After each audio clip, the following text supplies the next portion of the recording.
Magandang araw. Ayan, ganito pa kalinaw. Pag umawas yan, yan ay magkakaroon ng talon. Yan, pag umawas na yung tubig na yan, pag napuno na, tatalon yan dito. Yan, dyan sa may mga batong yan. Sa ngayon lang ay, wala pa. Yun, doon, may mga naliligo na doon.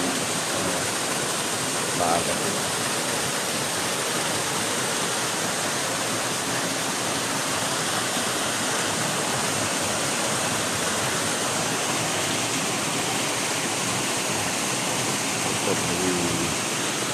Ganyan sa kalinaw.